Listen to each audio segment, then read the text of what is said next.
How's it going, everyone? This video is going to be over discount and premium. However, for this video, you have to have a good understanding of buy-side and sell-side liquidity. So if you haven't already watched my video on that, it will be linked in the top right corner. So the first thing to understand in marking out discount and premium is finding the range. And so for that, I look for a swing high to a swing low, or essentially the most prominent range in this area.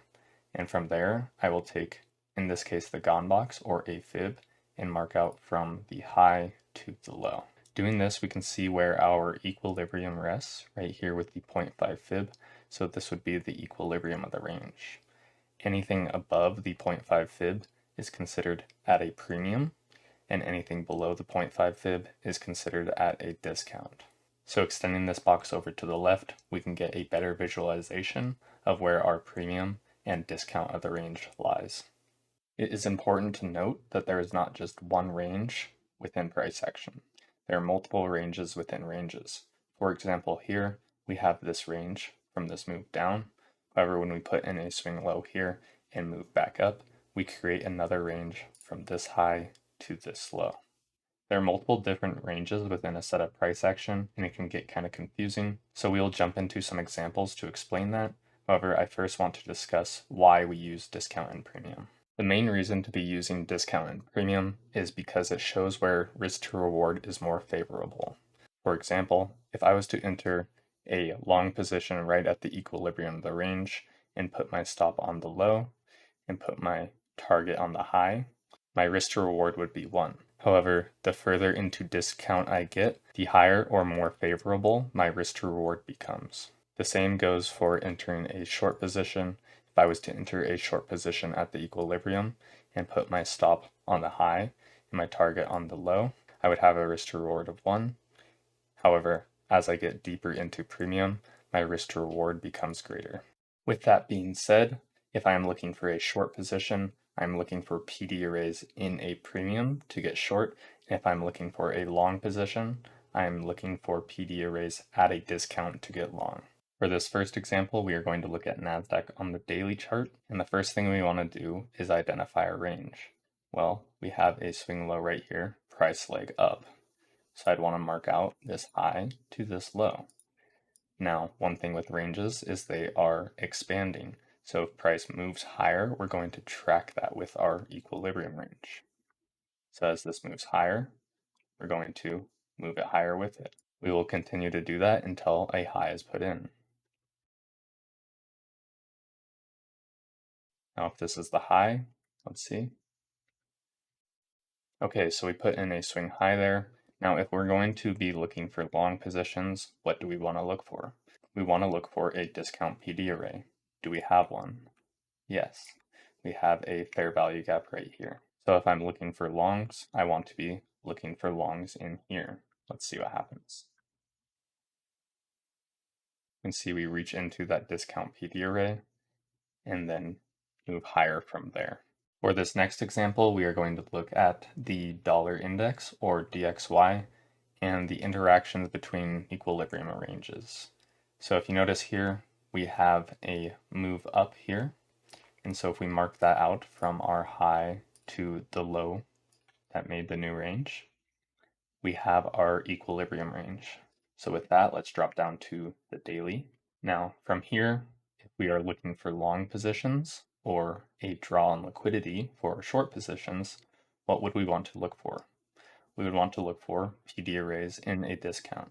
So looking into our discount here, what do we have? Well, we have a fair value gap here. So letting this play out, let's see where price heads for. And there we go, we reach our discount PD array. But now we look, do we have a new range? Yes, we made a range when we went from this high down to this low. So marking this one out. So from here, we would want to see price reach into a premium of the previous range. So letting a day play out. Now we have a reversal model. So if you look right here, we swept this lower time frame low, we broke structure up, and then if we mark out this displacement range, or this high to this low, we are left with a range that shows premium and discount. So just like before, if we are looking for long positions, I want to look where? I want a PD array in a discount. Well, if I look left, what do I have? I have an order block. So letting this continue, price reaches into here, into a discount, and respects the opening price of that order block. Now we expand higher. Well, what do we have now that we made a new range?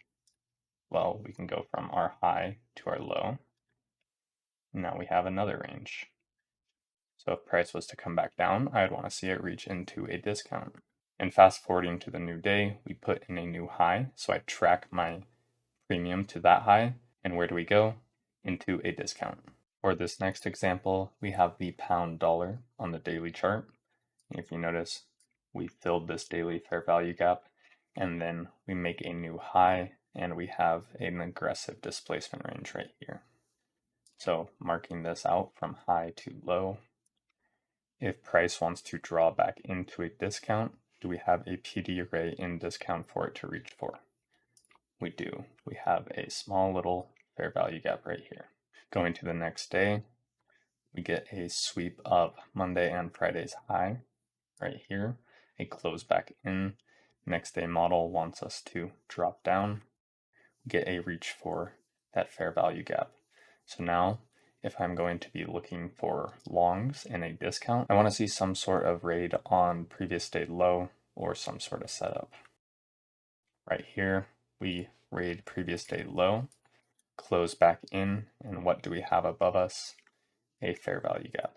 So on the next day, I would want to see price reach back up. So for that, we will go down to the 15-minute chart and look at some price action.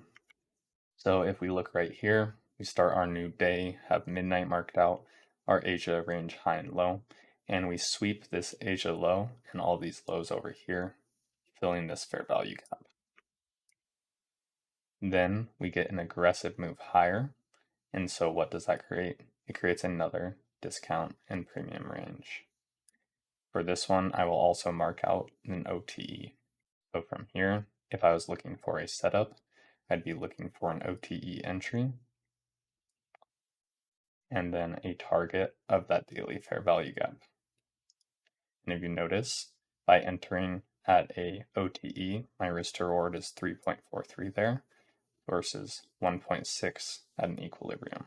So letting this play out, continuing ahead, we reach into our OTE, and it's important to notice how there are no candle closes below there, right? It's respecting it. Get a move higher. And then there we go. We reach up into that daily fair value gap, and we end up going quite a bit higher than that. But that is how I would frame a setup. I hope this video helped out with your understanding of discount and premium. And if it did, please hit that like and subscribe button, and I'll see you next time.